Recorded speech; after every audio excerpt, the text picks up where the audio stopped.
말라기 3장 7절부터 12절에 있는 말씀입니다. 만군의 여호와가 이르노라 너희 조상들의 날로부터 너희가 나의 규례를 떠나 지키지 아니하였도다. 그런즉 내게로 돌아오라. 그리하면 나도 너희에게로 돌아가리라 하시었더니 너희가 이러기를 우리가 어떻게 하여야 돌아가리까 하는도다. 사람이 어찌 하나님의 것을 도둑질을 하겠느냐. 그러나 너희는 나의 것을 도둑질을 하고도 말하기를 우리가 어떻게 주의 것을 도둑질을 하였나이까 하는도다. 이는 곧 11조와 봉헌물이라. 너희 곧 온 나라가 나의 것을 도둑질하였으므로 너희가 저주를 받았느니라. 만군의 여호와가 이르노라 너희의 온전한 11조를 창고에 들여 나의 집에 양식이 있게 하고 그것으로 나를 시험하여 내가 하늘 문을 열고 너희에게 복을 쌓을 곳이 없도록 붙지 아니하나 보라. 만군의 여호와가 이르노라 내가 너희를 위하여 메뚜기를 금하여 너희 토지 소산을 너희 밭의 포도나무 열매가 기한 전에 떨어지지 않게 하리니 너희 땅이 아름다워짐으로 모든 이방인들이 너희를 복되다 하리라. 만군의 여호와의 말이니라. 아멘. 우리가 이스라엘 백성들의 이 하나님과의 어떤 대화의 모습들 이런 것들을 보면 참 많이 하나님과 또 이스라엘 백성들의 생각이 참 많이 어긋나 있음을 우리가 이렇게 말라기 이 본문들을 통해서 살펴보게 되어집니다. 첫 번째 하나님께서 이렇게 말씀하셨죠. 나는 너희를 사랑했다. 그러나 이스라엘 백성들은 하나님이 어떻게 우리를 사랑했습니까? 이렇게 반문을 했지 않습니까? 그리고 또 하나님께서는 너희가 주의 이름을 멸시했다. 이렇게 하니 우리가 어떻게 주의 이름을 멸시하였나이까? 이렇게 또 대답을 했지 않습니까? 참으로 이스라엘 백성들은 참 자기들이 하나님과 또 하나님에 대한 어떤 믿음의 모습들이 얼마나 달라져 있었는가를 전혀 그들은 깨닫지 못했던 것입니다. 하나님께서 이스라엘 백성들에게 주셨던 그 율법과 규례와 법도가 이스라엘 백성들 안에 있었지만은 실제로 그들은 이 율법과 규례, 법도를 이행하며 또 하나님께서 그것을 주신 목적과 뜻도 이해하지 못한 그런 믿음의 삶을 살았던 것입니다. 그래서 오늘 본문까지 올 때에도 마찬가지입니다. 너희는 하나님께로 돌아오라. 그런데 이스라엘 백성은 뭐라고 이야기합니까? 우리는 하나님을 떠난 적이 없습니다. 라고 대답을 하고 있습니다. 그러면서 우리가 어떻게 하나님께 돌아갈 수 있습니까? 떠난 적이 없는데 어떻게 하나님께 돌아갈 수 있습니까? 라고 재차 질문할 때에 너희가 주의 것을 도둑질하였다. 이렇게 하나님께서 답을 주십니다. 그러면서 너희가 11조와 봉헌물을 주의 것으로 너희가 도둑질하였다. 이렇게 말씀을 합니다. 그래서 그들에게 내렸던 결국이 무엇입니까? 나의 것을 도둑질하였으므로 너희가 저주를 받았느니라. 이렇게 선언이 되고 있습니다. 참으로 이스라엘 백성은 하나님께서 이 말라기를 통해서 주신 말씀을 보시면 내가 야곱을 사랑했다. 이렇게 말씀을 하셨습니다. 하나님께서 이스라엘을 선택했다고 말씀을 하셨던 것입니다. 그런데 지금 우리가 읽었던 이 본문에 이르니까 하나님께서 뭐라고 말씀하십니까? 너희가 저주를 받았다. 이렇게 말씀을 하십니다. 참 선택을 받아 하나님의 사랑 안에 있었던 하나님의 백성이 그들이 잘못된 어떤 믿음의 삶을 사는 결국이 하나님으로부터 저주를 받는데 이르게 되었다라는 것입니다. 그런데 이렇게 저주를 받아 있음에도 불구하고 이스라엘 백성들은 여전히 자기 자신들은 믿음의 생활을 잘 하고 있다라고 생각했다라는 것입니다. 오늘 우리의 시대에 우리들에게도 똑같은 하나님의 음성이 들려지고 있는 것입니다. 우리는 우리의 생각과 우리의 어떤 능력과 우리의 믿음으로 우리가 하나님 앞에서 잘 살고 있다라고 그렇게 생각할 수 있습니다. 내가 믿는 하나님이 성경이 말씀하고 있는 하나님이시다. 내가 믿는 이 믿음이 하나님께서 기뻐하시는 믿음이다. 내가 지금 믿음의 생활을 잘 하고 있다. 왜? 나에게 주어진 모든 믿음의 어떤 현장 속에서 나는 교회를 통해서 철저하게 예배를 잘 드리고 있고 예물을 잘 드리고 있고 하나님께서 기뻐하시는 헌신도 나는 하나님 앞에서 기꺼이 감당하면서 살아가고 있다. 나에게 주신 일터에서 나는 내 나름으로 하나님 앞에서 최선을 다해서 믿음의 생활을 하고 있다. 각자 각양의 모습 속에서 우리가 하나님의 자녀로서 부끄럽지 않게 믿음의 생활을 하고 있다라고 생각할 수 있다라는 것입니다. 그런데 그것이 어떤 이에게는 오늘 말라기 선지자를 통해 주신 말씀처럼 하나님, 너희가 하나님의 것을 도적질함으로 말미암아 너희가 저주를 받았느니라 라는 이런 어떤 하나님의 마지막 말씀과 같은 결론이 어떤 이에게는 이럴 수 있다라는 것입니다. 참 우리가 하나님의 것을 도적질할 수 있다라는 것 참 우리는 상상도 할 수 없는 이야기입니다. 오늘 본문 말라기를 보면 결국 하나님께서 이스라엘 백성에게 너희가 11조와 봉헌물을 하나님 앞에 드리지 않은 것이 하나님의 것을 도적질한 것이다. 이런 어떤 음성으로 말씀이 주어지고 있는 것처럼 보여집니다. 그래서 11조와 봉헌물을 드리지 않으면 결국 우리는 하나님의 저주를 받게 되어지고 하나님의 것을 훔치는 자가 되어질 수 있다. 이런 결론을 우리가 가질 수 있게 되어지는 것입니다. 과연 성경에서 말라기가 말하고 있는 이런 논점들이 이런 이야기들을 하고 있는가 하는 것입니다. 지난 주간에 제가 우리 모든 성도님들과 함께 이 본문을 먼저 나눌 때에 11조가 무엇인가에 대하여 먼저 집중했던 것을 우리가 기억을 해야 됩니다. 11조가 무엇인가라는 것. 그리고 이 11조가 무엇인지에 대한 이해가 되어질 때에 과연 이 11조에 대하여 우리가 훔칠 수도 있는가?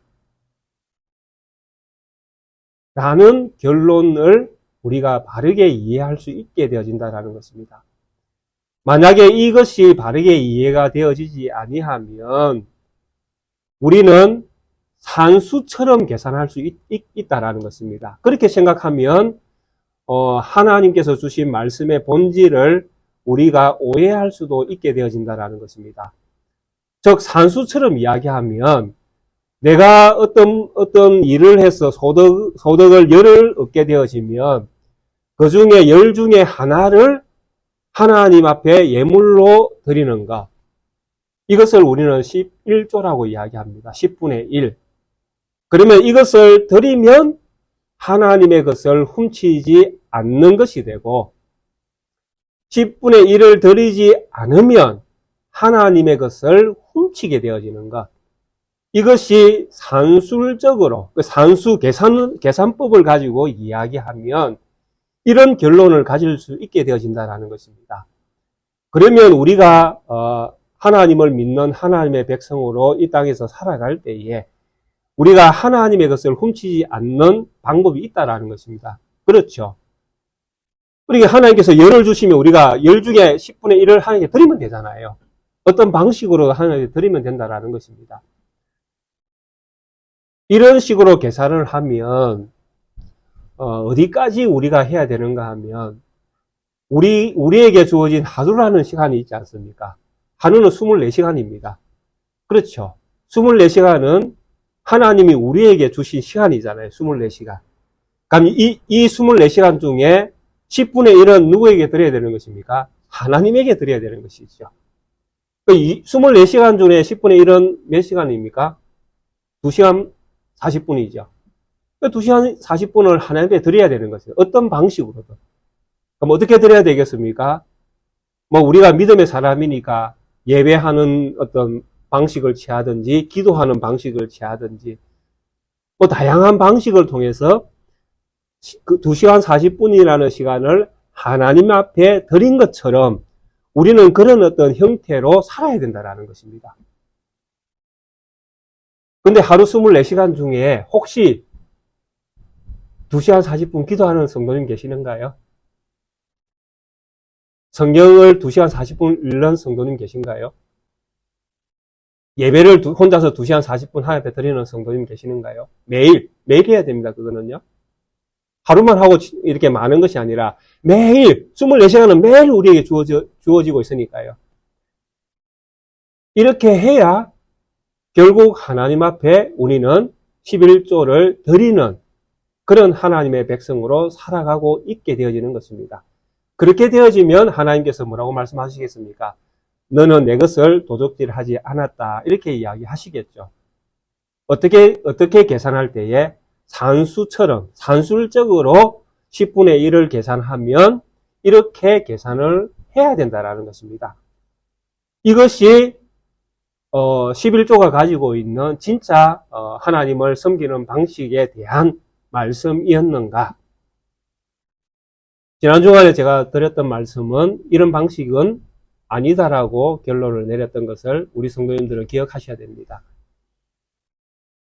이것을 기억하지 못하면 제가 방금 드렸던 이런 방식으로 우리 성도님들은 죽을 때까지 사셔야 되는 것입니다. 그래야 도둑놈이 안 되는 것입니다. 맞죠? 도둑놈이 되어지면 어떤 결론에 이르게 될 수밖에 없습니까? 저주를 받게 되어집니다. 여기서 저주를 받는다라는 것은 무엇을 의미하겠습니까? 하나님의 자녀가 아니다라는 이야기입니다. 하나님의 자녀로서 합당하지 않다라는 이야기잖아요. 믿음의 생활을 평생 했는데 결국 너는 하나님 자녀가 아니었다라고 이야기하는 선언을 우리가 듣게 되어지면 결국 우리의 인생은 낙오자의 인생밖에 되지 않지 않습니까? 남는 게 아무것도 없습니다. 열심히 하나님을 위해서 살았는데 남는 것은 아무것도 없습니다. 그러면 처음부터 하나님을 위해서 안 사는 것이 훨씬 낫잖아요. 재미라도 느끼면서 사는 것이 훨씬 편하고 좋지 않습니까? 그래서 10분의 1에 대한 하나님의 것을 도둑질하지 않는 것에 대한 이해를 이렇게 산술적으로 계산을 해서 이해를 하면 우리는 어쩌면 다 도둑놈이 되어 있을 가능성도 있게 되어진다는 것입니다. 그러나 오늘 우리가 보는 이 말라기에서 이 11조는 이미 제가 지난주간에 말씀드렸던 것처럼 아브라함 때부터 주어졌던 그 11조의 개념과 민수기 신명기에서 주어지는 11조 개념, 그리고 마태복음 23장에서 말씀하는 11조 개념, 이 모든 것들을 연결시켜서 우리가 결론을 가지지 않는다면 우리는 11조에 대한 오해로 인해서 우리는 다 죄인이 될 수밖에 없다는 것입니다. 그래서 진짜 중요한 것은 이 11조가 가지고 있는 가장 기본적인 의미입니다. 그것을 우리가 바르게 이해하지 못하면 우리는 다 도둑놈에서 벗어날 수가 없는 인생이 되어진다는 것입니다. 그래서 다시 한번 우리는 하나님의 것을 과연 도둑질을 할 수 있는가? 이 부분에 대해서, 그래서 하나님의 것을 도둑질하지 않는 방법은 도대체 그러면 무엇인가? 이것에 대해서 오늘 이 본문에 있는 이 말씀 외에 성경이 말하고 있는 큰 줄기 가운데에서 하나님의 것을 도둑질하지 않는 비결이 무엇인지를 오늘 이 말씀과 함께 살펴보고자 하는 것입니다. 하나님께서 선택을 하십니다. 오늘 우리가 읽었던 이 말라기, 우리가 보고 있는 이 말라기에서 하나님께서 야곱에 대한 선택을 말씀하시잖아요. 선택은 하나님의 사랑이었습니다. 분명한 하나님의 사랑. 근데 하나님이 야곱을 선택하기 전에 사실 누구를 먼저 선택하셨습니까? 아브라함을 먼저 선택하셨습니다. 창세기 12장 1절과 2절에서 하나님께서 뭐라고 말씀하시는가 하면 여호와께서 아브라함에게 이르시되 너는 너의 고향과 친척과 아버지의 집을 떠나서 내가 너에게 보여줄 땅으로 가라. 여기서 지금 땅이 등장합니다. 내가 너에게 보여줄 땅으로 가라. 내가 너로 큰 민족을 이루고 그 땅에서 이제 큰 민족을 이루는 것입니다. 너에게 복을 주어서 네 이름을 창대하게 할 것이고 너는 복이 될 것이다 라고 하나님께서 아브라함을 선택할 때에 주신 말씀입니다. 여기에서 가장 처음에 나오는 것, 너는 너의 아비 본토 집을 떠나는 것입니다. 그러니까 아브라함이 지금 머물고 있는 그 땅은 하나님의 백성이 머물 수 없는 땅이라는 것입니다. 그러면 하나님의 백성이 머물러야 되는 땅은 따로 있다는 이야기입니다. 그래서 하나님께서 지정해 주십니다. 내가 보여줄 땅으로 너는 이사 가야 된다는 것이죠. 이 이야기를 아브라함에게 하나님께서 주셨고 아브라함은 이 말씀을 듣고 떠납니다. 땅을 찾아서 이제 떠나는 것이죠. 그런데 이 땅이 어떤 땅입니까? 앞으로 아브라함에게 보여질 땅입니다. 아직까지는 본 적이 없는 땅입니다. 그러니까 장차 이제 보여질 땅인 것입니다. 그런데 이 땅이 13장에 가면, 13장 10절부터 가면, 소돔, 룻과의 관계 속에서 소유물이 많아지니까 이제 조카하고 이렇게 떠나야 되는 이런 상황이 생깁니다. 이때에 하나님께서 조금 구체적으로 또 아브라함에게 이제 땅에 대한 이야기를 해주십니다. 10절부터 제가 읽어보면 13장입니다. 10절부터 읽어보면 이에 롯이 눈을 들어 요단 지역을 바라본즉 소알까지 온 땅에 물이 넉넉하니 여호와께서 소돔과 고모라를 멸하시기 전이었으므로 여호와의 동산 같고 애굽 땅과 같았더라. 그러므로 롯이 요단 온 지역을 택하고 동으로 옮기니 그들이 서로 떠난지라. 아브라함은 가나안 땅에 거주하였고 롯은 그 지역의 도시들에 머무르며 그 장막을 옮겨 소돔까지 이르렀더라. 소돔 사람은 여호와 앞에 악하며 큰 죄인이었더라. 이렇게 이야기합니다. 그리고 14절부터 읽어보면 롯이 아브라함을 떠난 후에 여호와께서 아브라함에게 이르시되 너는 눈을 들어 너 있는 곳에서 북쪽, 남쪽, 그리고 동쪽과 서쪽을 바라보라. 보이는 땅을 내가 너와 네 자손에게 주리니 영원히 이르리라. 지금 아브라함은 지금 어디에 머무르고 있습니까? 가나안 땅에 머무르고 있습니다. 그런데 하나님이 이 가나안 땅에서 아브라함에게 동서남북을 보여주면서 네가 보는 이 모든 땅을, 가나안 땅이죠. 이 모든 땅을 너와 네 후손에게 영원히 줄 것을 이야기합니다. 그래서 내가 네 자손이 땅에 티끌 같게 하리니 사람이 땅에 티끌을 능히 셀 수 있을진데 네 자손도 세리라. 너는 일어나 그 땅을 종과 행으로 두루 다녀보라. 내가 그것을 너에게 주리라. 이에 아브라함이 장막을 옮겨 헤브론에 있는 마므레 상수리 숲풀에 이르러 거주하며 거기서 여호와를 위하여 제단을 쌓았더라. 이렇게 이야기합니다. 하나님께서 아브라함에게 가나안 땅을 주겠다고 약속을 하십니다. 그죠? 그러니까 처음에는 보여줄 땅이었다가 두 번째는 가나안 땅이 이제 하나님께서 아브라함에게 주실 땅인 것을 말씀을 합니다. 그리고 하나님께서 창세기 15장쯤 가면 또 아브라함과 약속을 맺습니다. 14장 4절부터 읽어보시면 여호와의 말씀이 그에게 임하여 이르시되 그 사람이 네 상속자가 아니라 네 몸에서 날 자가 네 상속자가 되리라 하시고 그를 이끌고 밖으로 나가 이르시되 하늘을 우러러 무뼈를 셀 수 있나 보라. 또 그에게 이르시되 네 자손이 이와 같으리라. 아브라함이 여호와를 믿으니 여호와께서 이를 그의 의로 여기시고 또 그에게 이르시되 나는 이 땅을 너에게 주어 소유로 삼게 하려고 너를 갈대아인은 우르에서 이뤄낸 여호와니라.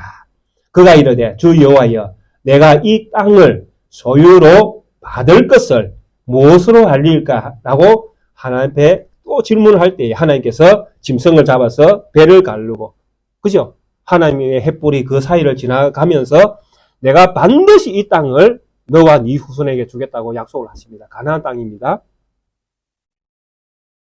그리고 이 가나안 땅에 대한 하나님의 약속을 그 다음에는 누구에게 하십니까? 하나님이 아브라함 이외에 또 하나님이 야곱을 선택해서 이 야곱에게 하나님이 그 땅을 아브라함에게 약속하신 땅을 너와 네 후손에게 주겠다고 했으니까 하나님이 그 후손 가운데 한 사람을 또 선택해야 되잖아요. 그래야 그 후손에게 계속 땅은 유업으로 이어질 거 아닙니까? 그래서 하나님이 아브라함, 이삭, 그 다음에 야곱을 선택해서 야곱에게 그 땅을 주십니다. 하나님께서 야곱을 선택한 것을 창세기 25장 23절에서 이미 태에 있을 때 말씀합니다. 두 국민이 네 태중에 있구나. 두 민족이 네 복중에서부터 나누이리니 이 족속이 적 족속보다 강하겠고 큰 자가 어린 자를 섬기리라. 야곱이 뒤에 나오면서 하나님의 선택을 받은 자인 것을 창세기 25장 23절에서 말씀을 합니다. 그리고 이렇게 하나님의 선택을 받은 야곱이 형과의 어떤 그 장자 싸움에서 밀려가지고 이제 이렇게 쫓겨가는 이런 신세가 되어질 때에 창세기 28장 12절부터 읽어보시면 이런 일들을 만나게 되어집니다. 꿈을 야곱이 브엘세바로 떠나가 하란으로 하다가 한 곳에서 이제 머물러 돌베개를 베고 자고 있을 때에 꿈을 꿉니다. 사닥다리가 땅 위에 서 있는데 그 꼭대기가 하늘에 닿았고 또 본적 하나님의 사자들이 그 위에서 오르락내리락 하고 또 본적 여호와께서 그 위에 서서 이르시되 나는 여호와니 너의 조부 아브라함의 하나님이요 이삭의 하나님이라. 네가 누워 있는 땅을 내가 너와 네 자손에게 주리니 네 자손이 땅에 티끌같이 되어 네가 서쪽과 동쪽과 북쪽과 남쪽으로 퍼져나갈지며 땅의 모든 족속이 너와 네 족속으로 말미암아 복을 받으리니 내가 너와 함께 있어 네가 어디로 가든지 너를 지키며 너를 이끌어 이 땅으로 돌아오게 할지라. 내가 네게 허락한 것을 다 이루기까지 너를 떠나지 아니하리라 하신지라. 자, 하나님이 누구에게 또 약속을 주십니까? 야곱에게. 야곱이 누워있는 그 땅, 가나안 땅을 반드시 주겠다고 이야기합니다. 쫓겨 네가 다른 지역으로 옮겨가지만은 반드시 너로 하여금 돌아와. 이 땅에서 네 자손이 하늘의 별과 같이 티끌과 같이 많아지는 이런 역사를 너가 맛볼 것이다라는 것이죠. 그런데 이 일을 누가 하십니까? 누가 이 일을 이루시죠? 내가 누워있는 네가 누워있는 이 땅을 내가 너와 네 자손에게 줄 것이다. 누가 누구에게 줍니까? 하나님이 야곱과 그 후손에게 준다라는 것입니다. 자, 우리가 지금 아브라함의 이야기를 잠시 성경을 통해서 만났습니다. 그리고 야곱에 대한 이야기를 잠시 성경을 통해서 만납니다. 하나님이 어떤 땅을 주겠다고 약속을 하십니다. 그리고 이 땅을 주기 위해서 선택하는 사람을 선택하는 데 있어서도 항상 주도권은 누가 선택을 하는가 하면 하나님이 선택을 하십니다. 하나님이 아브라함을 선택하시고 하나님이 이삭을 선택했고 하나님이 야곱을 선택했습니다. 그리고 선택한 그 사람들에게 무엇을 약속하십니까? 땅을 약속합니다. 이 땅을 너에게 주겠다. 그리고 나서 이 땅을 차지하는데 야곱으로부터 이 땅이 모세에게 이 땅에 대한 약속이 성취되기까지 400년이라는 세월이 흘러가지 않습니까? 이렇게 400년이라는 세월이 흘러가서 이 약속은 계속 하나님이 땅을 주겠다는 약속은 계속 이스라엘에게 주어져 있습니다. 그리고 나서 하나님께서 400년이 지난 이후에 출애굽기 3장에 오면 하나님이 모세를 선택하십니다. 출애굽기 3장 1절부터 읽어보시면 모세가 그의 장인 미디안 제사장 이도로의 양떼를 치더니 그 떼를 광야 서쪽으로 인도하여 하나님의 산 호렙에 이르매 여호와의 사자가 떨기나무 가운데로부터 나오는 불꽃 안에서 그에게 나타나시니라. 그가 보니 떨기나무에 불이 붙었으나 그 떨기나무가 사라지지 아니하는지라. 이에 모세가 이르되 내가 돌이켜 가서 이 큰 광경을 보리라. 떨기나무가 어찌하여 타지 아니하는고 하니 그때에 여호와께서 그가 보려고 돌이켜 오는 것을 보신지라. 하나님이 떨기나무 가운데서 그를 불러 이르시되 모세야 모세야 하시매 그가 아브라함 아뢰되 내가 여기 있나이다. 하나님이 이르시되 이리로 가까이 오지 말라. 네가 선 곳은 거룩한 땅이니 네 발에서 신을 벗으라. 또 이르시되 나는 네 조상의 하나님이니 아브라함의 하나님, 이삭의 하나님, 야곱의 하나님이니라. 모세가 하나님 배웠기를 두려워하여 얼굴을 가리매 여호와께서 이르시되 내가 애굽에 있는 네 백성의 고통을 분명히 보고 그들의 감독자로 말미암아 부르짖음을 듣고 그 근심을 알고 내가 내려가서 그들을 애굽의 손에서 건져내고 그들을 그 땅에서 인도하여 아름답고 강대한 땅, 젖과 꿀이 흐르는 땅, 곧 가나안 족속, 헷 족속, 아모리 족속, 브리스 족속, 히위 족속, 여부서 족속의 지방에 데려가려 하노라. 자, 하나님께서 다시 땅을 가지고 이야기하십니다. 이 땅은 누구에게 이미 약속한 땅입니까? 아브라함과 이삭과 야곱에게 약속한 땅입니다. 그 땅에 이제 너희가 들어가야 할 때가 됐다라는 것이죠. 그래서 하나님이 내려오셨다라는 것입니다. 누구를 이끌려고 모세를 이끌어서 약속의 땅으로 이 이스라엘 백성들을 인도하기 위해서 하나님이 친히 내려오셨다라고 말씀을 하십니다. 땅을 약속하신 분도 하나님이십니다. 그 땅을 주기 위해서 사람을 선택하시는 분도 하나님이십니다. 이 절대적 주권은 언제나 변함이 없습니다. 믿는 우리 모든 성도들에게 절대로 바뀔 수 없는 것은 나를 선택하신 분은 하나님이시다라는 것. 그리고 나를 천국에 이끄시는 분은 주 예수 그리스도의 능력 외에는 절대 일어날 수 없다라는 것. 그래서 나의 공로는 1도 하나님의 역사에 참여할 수 없다라는 것. 이것이 고백되어지는 것이 성도의 고백이라는 것입니다. 하나님의 역사는 이렇게 시작이 되어졌고 하나님의 역사는 이렇게 결론이 나게끔 되어 있습니다. 계획을 세우신 분도 하나님이시고 그 계획을 이끌어 가시는 분도 하나님이시고 그 계획을 완성해 내시는 분도 하나님이십니다. 믿으십니까? 자, 이렇게 모세를 선택했는데 이스라엘 백성은 광야 40년을 허비하게 되어집니다. 왜? 하나님을 불신하게 되어지니까요. 그래서 들어간다 못 들어간다 들어간다 못 들어간다 네 먹을 것이 없다 마실 것이 없다 뭐 너무 춥다 너무 덥다 네 이스라엘 백성들은 이런 어떤 일상의 불평과 불만 이런 것들로 그들의 어떤 40년을 채워나가는 것이죠. 그만큼 이스라엘 백성은 하나님 보시기에 믿음이 없는 것입니다. 사람의 수준은 그 정도라고 우리는 보아야 되는 것입니다.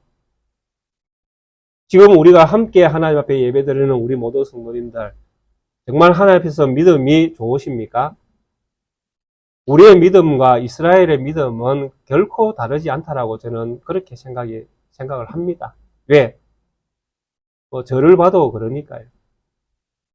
우리의 믿음이라는 것은 하나님 편에서 보면 그런 있잖아요. 표현들. 도찐, 개찐. 거기서 거기. 그죠? 하나님 편에서 보면 우리의 믿음이라는 수준은 거기에서 거기라는 것입니다. 믿음이 좋고 나쁘고를 떠나서 믿음이 좋다 한들, 믿음이 없다 한들, 하나님 보실 때에는 거기서 거기라는 것이죠. 이스라엘 백성들의 믿음은 거기서 거기였습니다. 그러니까 우리의 일상도 저는 다르지 않다고 생각하는 것입니다. 좋을 때는 하하, 조금 힘들면 불평, 불만, 하나님 계시냐? 하나님 계시면 왜 나한테 이렇게 어려움을 주시느냐? 왜 안 도와주시느냐? 하나님 살아계시면 한번 도와보시라. 그 완전 하나님 시험하는 것이죠.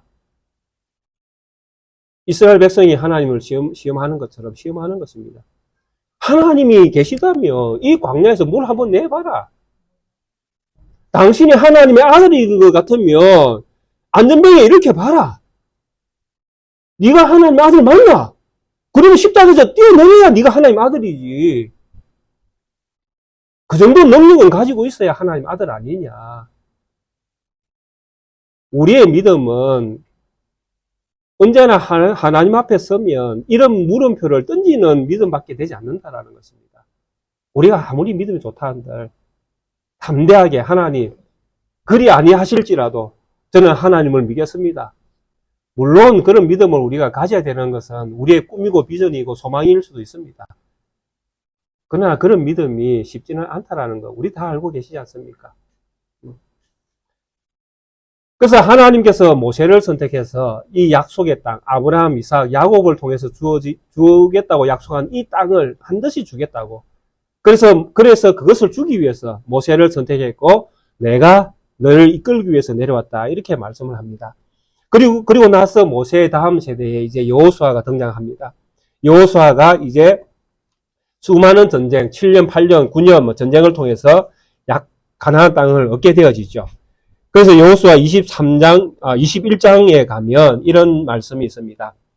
43절부터 보시면 여호수아 21장 43절부터입니다. 여호와께서 이스라엘의 조상들에게 맹세하사 주리라 하신 온 땅을 이와 같이 이스라엘에게 다 주셨으므로 그들이 그것을 차지하여 거기에 거주하였으니 여호와께서 그들의 주위에 안식을 주셨으되 그 조상들에게 맹세하신 대로 하셨으므로 그들의 모든 원수들 중에 그들과 맞선 자가 하나도 없었으니 이는 여호와께서 그들의 모든 원수들을 그들의 손에 넘겨주셨음이니라. 여호와께서 이스라엘 족속에게 말씀하신 선한 말씀이 하나도 남김이 없이 다 응하였더라. 아멘.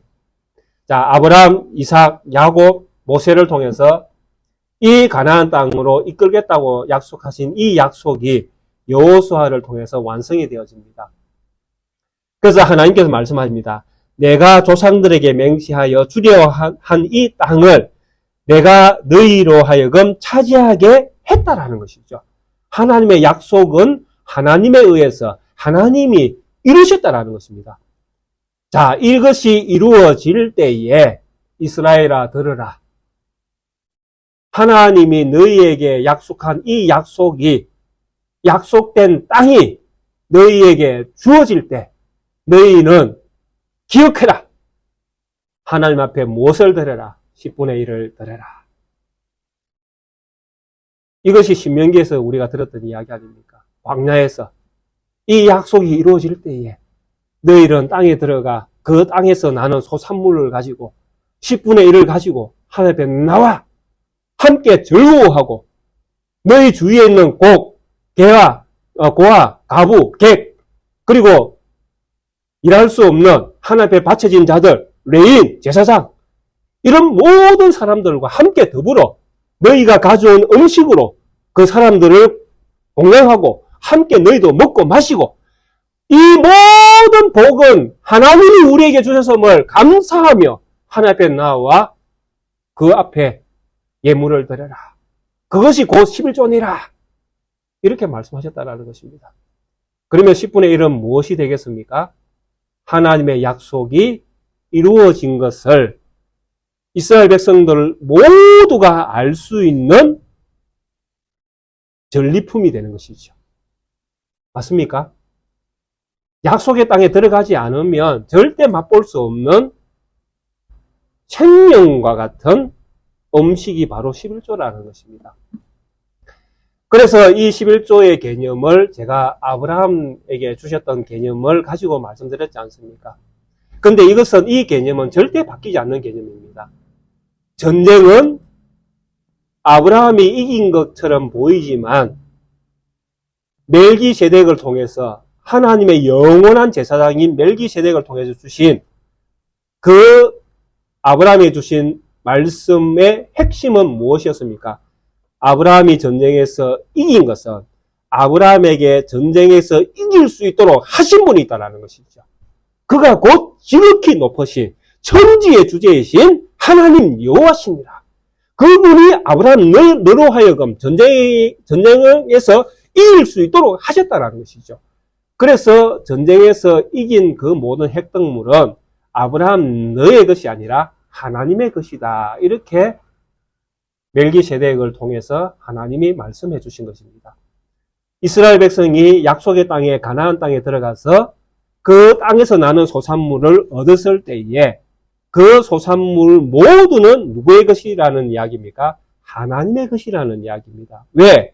땅을 약속하신 분도 하나님이시고 땅을 주신 분도 하나님이시기 때문에 그 땅에서 나는 모든 소산물은 하나님의 것이 되는 것이 너무나 자연스럽다는 것입니다. 그러니까 약속의 땅에 들어간 하나님의 백성들이 하나님의 것을 하나님에게 드리는 것은 너무나 자연스러운 것입니다. 10분의 1은 이런 것입니다. 내 것을 하나님께 드리는 것이 아니라 하나님의 것을 하나님께 드리는 것이 10분의 1입니다. 그런데 여기에 빠지지 말아야 될 것이 있었습니다. 그것이 무엇입니까? 마태복음 23장 23절에서 더 중요한 것이 있다는 것이죠. 의와 인과 신은 버려서는 안 된다는 것입니다.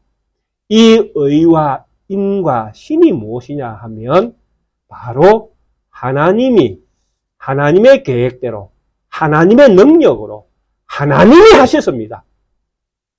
이것을 의와 인과 신이라고 부르는 것입니다. 물론 의와 인과 신은 그 의미가 각각 정해져 있습니다. 의는 공의, 인은 자비하심, 신은 신실하심. 하나님이 하나님의 약속을 이루기 위해서 의와 공도가 이루어지는 정말 참된 나라를 이루기 위해서 하나님은 하나님의 무한한 자비하심과 긍휼하심으로 자기 백성을 이끌어서 신실하게 하나님이 그 일을 이루셨다는 이야기입니다. 그러니까 처음부터 끝까지 모든 과정 속에서 모든 역사의 주인공은 하나님 한 분이 다 하셨다는 이야기입니다. 등장인물은 많습니다. 아브라함이 등장하고 이삭이 등장하고 야곱이 등장하고 모세가 등장하고 여호수아가 등장하고 이스라엘의 수많은 백성들이 등장해서 등장인물들로 다 하나님의 역사에 동참하고 있는데 주인공은 한 사람밖에 없습니다. 오직 한 사람. 하나님 외에는 보이지 않는 것입니다. 등장인물이 수없이 많음에도 불구하고. 그래서 여기에서 11조라는 이 개념은 제일 처음에 제가 우리 성도님들과 함께 나누었던 산술적인 계산이 아니다라는 이야기입니다. 이 산술적인 계산이 11조의 개념으로 어울리려면 산술적인 계산에서도 어떻게 나와야 되는가 하면 우리가 열을 얻게 되어지면 열을 하나님 앞에 가지고 와야 산술적 계산이 이루어지는 것입니다. 이해가 되십니까? 왜? 모든 것들이 하나님의 것이잖아요. 모든 것들이 하나님의 것입니다. 약속도 하나님이 하셨고 성취도 하나님이 하셨고 주신 분도 하나님이십니다. 그래서 모든 것들은 하나님이십니다. 내가 열을 얻었으며 열은 다 하나님의 것입니다. 그래서 산술적으로 10분의 1을 드린다는 이 개념은 전부 다 하나님께 드리는 개념입니다. 그래서 우리가 하나님의 것을 도적질 아니할 수 있는 유일한 방법은 무엇입니까? 10분의 10을 다 드리는 것입니다. 이것이 우리가 하나님의 것을 도적질할 수 하지 않는 유일한 방법입니다. 우리 사랑하는 성도님, 그렇게 드릴 자신이 있으십니까? 그러니까 우리에게 처음부터 하나님께서 산술적인 방법으로 하나님 앞에 11조를 드리는 것을 하나님이 계획하지는 아니했다라는 이야기입니다. 무지한 우리가 산술적으로 계산해서 10분의 1을 하나님 앞에 드리는 것으로 우리의 만족을 누리고 있었지, 처음부터 하나님은 10분의 1을 가지고 우리와 대화할 생각은 없었다라는 이야기입니다. 우리의 믿음의 척도를 10분의 1을 가지고 다 했니 안 했니 그렇게 정할 수준으로 말씀을 주시지 않았다는 이야기입니다. 그러니까 이런 사술적인 이런 어떤 방식으로만 하나님을 섬기려고 하니까 이스라엘 백성이 하나님의 것을 도적질할 수밖에 없었다는 이야기입니다. 그것마저도 떼먹는 것이죠. 그게 인간입니다. 10분의 1만 가지고 하라 하지 마라 해도 10분의 1을 충분히 떼먹을 수 있는 사람이 누구라는 것입니까? 우리가 충분히 그런 삶을 살 수 있는 믿음 없는 백성이라는 것입니다. 그만큼 우리는 10분의 1도 하나님 앞에 하는 것을 좋아하지 않는다는 이야기입니다. 자, 그러면 우리는 하나님 앞에서 10분의 1을 오늘 우리 말라기에서 말하는 온전한 11조를 드려야 됩니다. 그렇잖아요. 하나님의 것을 도둑질하지 않는 유일한 방법은 말라기 3장에서 말하는 하나님께서 말씀하시는 온전한 11조를 드려야 되는 것입니다. 만군의 여호와께서 이르노라 너희의 온전한 11조를 창고에 들여 나의 집에 양식이 있게 하고 그것으로 나를 시험하여 내가 하늘 문을 열고 너희에게 복을 살 곳이 없도록 붙지 아니하냐 보라 라고 말씀하셨지 않습니까? 그러니까 우리 모든 성도님들은 앞으로 뭘 드려야 됩니까? 온전한 11조를 드려야 되는 것입니다. 이것 외에는 방법이 없습니다. 자, 그러면 온전한 11조는 어떻게 드릴 수 있습니까? 10분의 1을 잘 드리면 됩니까? 여전히 그렇게 생각하십니까? 아니죠. 예. 10분의 1을 드려도 여러분들이 하나님의 것을 도둑질한다라는 말씀을 들을 수 있습니다. 왜? 산술적으로는 10분의 1을 드릴 만한 능력이 우리에게 없습니다. 24시간 중에 2시간 40분 하나님의 것으로 드리는 우리 성도님들은 그런 믿음의 삶을 살지 않기 때문에 그렇습니다. 그러니 산술적으로 계산해서 온전한 11조를 드리는 성도로 살아갈 수 있는 이 세상에 어떤 사람도 사실은 없을 가능성이 많은 것입니다. 그러면 여기서 말하는 온전한 11조는 이런 개념의 11조는 아니다라는 이야기입니다. 그러면 무엇이 온전한 11조가 되겠습니까? 결론은 마태복음으로 돌아가야 되는 것입니다. 온전한 11조라는 것은 이스라엘 백성이 잊어버렸던 것이 있죠. 그것이 답이 되는 것입니다. 이스라엘 백성은 무엇을 잃어버렸습니까? 그들을 하나님이 사랑했다라는 것을 잊어버렸다라는 이야기입니다. 하나님이 야곱을 선택했고 이스라엘을 선택했고 또 이삭을 선택했고 아브라함을 선택해서 약속의 땅을 주겠다고 하신 그 하나님의 사랑을 잊어버렸다는 것입니다.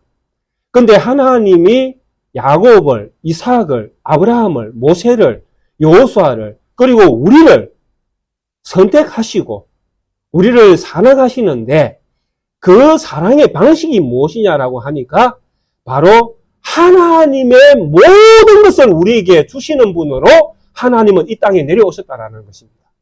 그게 하나님의 사랑입니다. 그것을 성경은 우리에게 뭐라고 이야기하는가 하면 하나님의 낮아지심이라고 이야기합니다.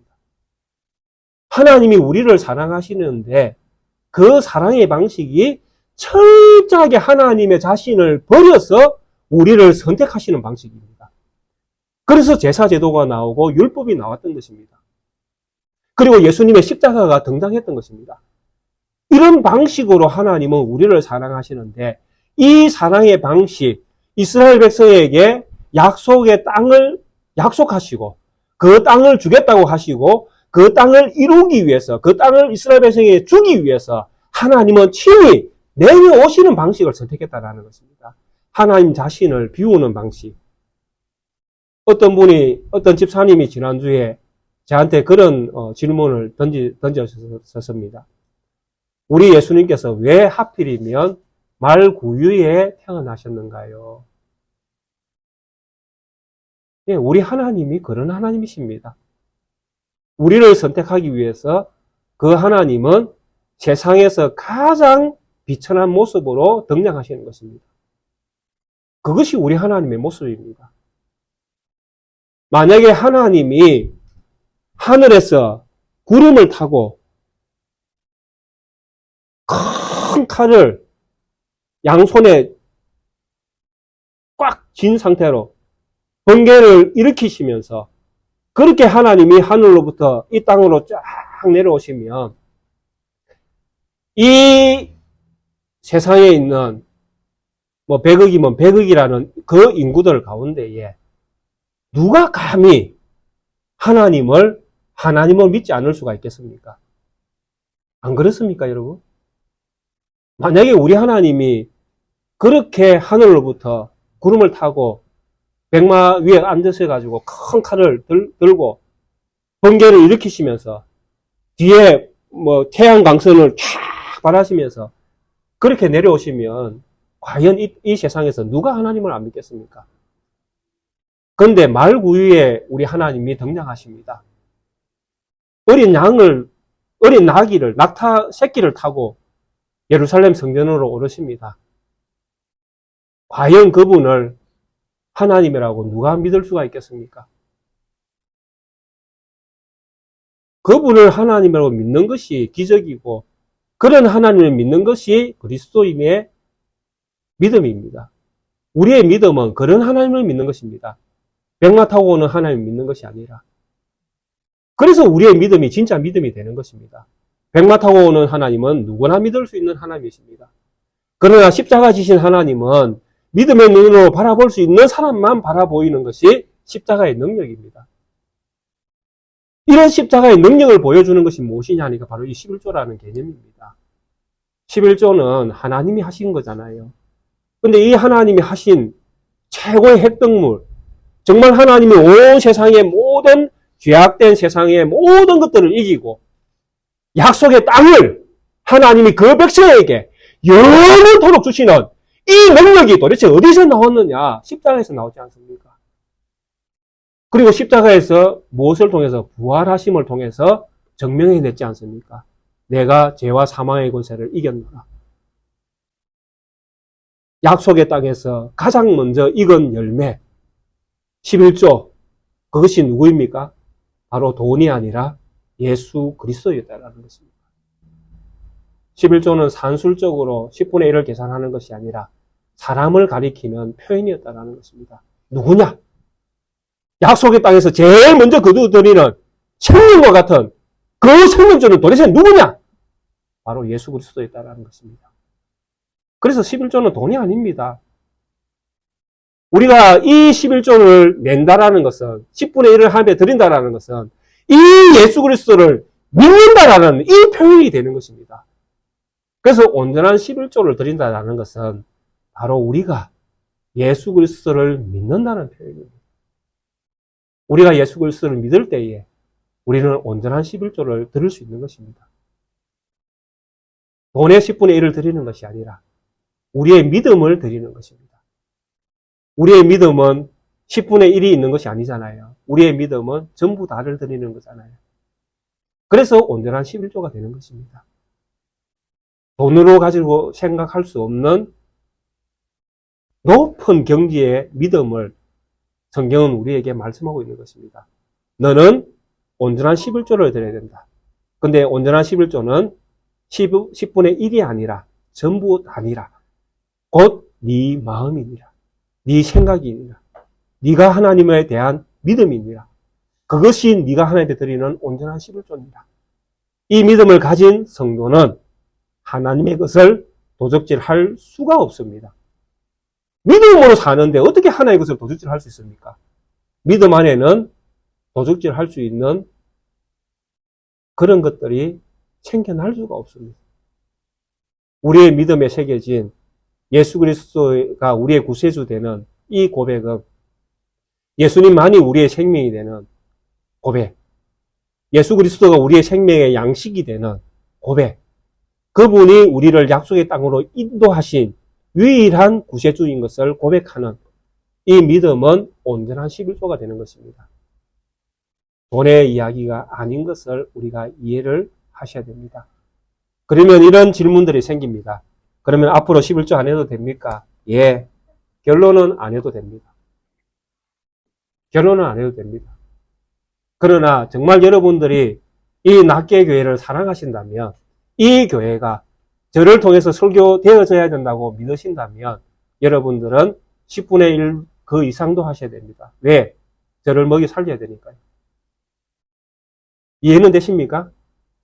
예, 교회가 유지되기 위해서는 우리가 또 다른 방식으로 헌금을 해야 된다는 이야기입니다. 교회가 유지해야 되잖아요. 그래야 이 교회가 말씀 안에서 또 함께 성도가 서로 사랑하면서 자라갈 수 있잖아요. 그런 이유에서 우리가 헌금을 하는 것이지 성경이 10분의 1을 해라고 해서 하는 것이 아니다라는 이야기입니다. 그래서 또 다른 헌금의 방식은 우리에게 필요한 것입니다. 그래서 교회가 때로는 필요할 때에는 10분의 2도 할 수 있고 3도 할 수 있는 것입니다. 때로는 교회가 재정이 넘쳐나면 20분의 1도 할 수 있고 30분의 1도 할 수 있는 것입니다. 그래서 정해진 것은 없다라는 이야기입니다. 한국 교회가 망해가는 이유는 돈이 넘쳐나서 그렇습니다. 한국 교회가 망하는 이유는 이 이유밖에 없습니다. 교회에 돈이 넘쳐나니까 무엇이 가능합니까? 세습이 가능합니다. 왜 세습을 합니까? 우리 목사님 계시지만은 목사님의 어떤 정도로 이렇게 목회를 하신 목사님들, 저도 마찬가지지만은 목회가 할만하다라고 생각하면서 그것을 내 아들에게 이어주고 싶다라는 생각을 하는 목사님이 계시면 그분은 틀림없이 돈이 많을 것입니다. 그래도 목사가 직업적으로 괜찮다고 생각하기 때문에 그럴 가능성이 있다라는 이야기입니다. 그러나 목사의 길은, 목회의 길은 그런 길이 아닙니다. 목사의 길은, 목회의 길은 십자가의 길입니다. 죽음을 짊어지고 가야 될 걸음입니다. 그 걸음을 내 자녀에게, 내 후손에게 물려주고 싶다고요? 천만의 말씀입니다. 그것은 누구도 상상하기 어려운, 결정하기 어려운 길입니다. 근데도 한국에서는 수많은 교회가 세습을 하고 있습니다. 왜 합니까? 돈이 넘쳐나기 때문에. 그래도 목사 할 만하기 때문에. 우리 성도님들, 정말 하나님 앞에서 믿음으로 11조를 드리십시오. 믿음의 11조를 드리십시오. 여러분들의 생명은 예수 그리스도 외에는 없습니다. 그분을 믿는 믿음이 10분의 1을 하나님 앞에 드리는 믿음의 생활입니다. 이 믿음 속에는 하나님의 의와 인과 신이 넘쳐납니다. 우리 성도님들의 그 믿음의 생활 속에 하나님의 공의로움과 하나님의 그 자비하심과 하나님의 그 신실하심이 묻어나는 그런 믿음의 생활을 할 때에 우리 성도님들은 온전한 11조를 드리는 믿음으로 살고 계시는 것입니다. 이 믿음 안에서 굳게 믿음을 지키고 주님의 것을 도적질했다. 이런 이야기가 우리에게는 들려지지 않는, 오히려 우리는 하나님께서 너희에게 얼마나 큰 복을 주셨는가를 너희가 한번 봐라. 그래서 11절과 12절에 이렇게 말씀하잖아요. 만군의 여호와가 이르노라. 내가 너희를 위하여 메뚜기를 금하여 너희 토지 소산을 먹어 없애지 못하게 하며 너희 밭의 포도나무 열매가 기한 전에 떨어지지 않게 하리니 너희 땅이 아름다워짐으로 모든 이방인들이 너희를 복되다 하리라. 만군의 여호와의 말이니라. 우리 속에는 하나님의 말씀이 차고 넘치고 하나님께서 주신 자비하심과 또 은혜 베푸심과 또 함께 하시는 능력으로 말미암아 우리가 하나님 앞에서 살아가는 기쁨이 배가 되어지고 감사가 넘쳐나고 그것이 바로 11절과 12절이 이야기하는 핵심입니다. 하나님 안에 있으니까 이렇게 즐겁구나. 하나님의 말씀 안에 있으니까 내가 이렇게 기쁘구나. 나에게 감사가 넘쳐나는구나. 이것이 예수 그리스도 안에 있는 많은 백성들이 진짜 누려야 될 참된 감사와 능력인 것입니다. 이것을 11절과 12절이 땅의 것을 가지고 이야기하지만 우리에게는 성령의 능력으로 살아가는 기쁨을 이야기하는 것입니다. 이런 기쁨이 차고 넘치는 우리 낙계교회 성도님들의 믿음의 삶이 되시기를 주의 이름으로 축원드리겠습니다. 함께 찬송가 310장을 찬양 드리시겠습니다.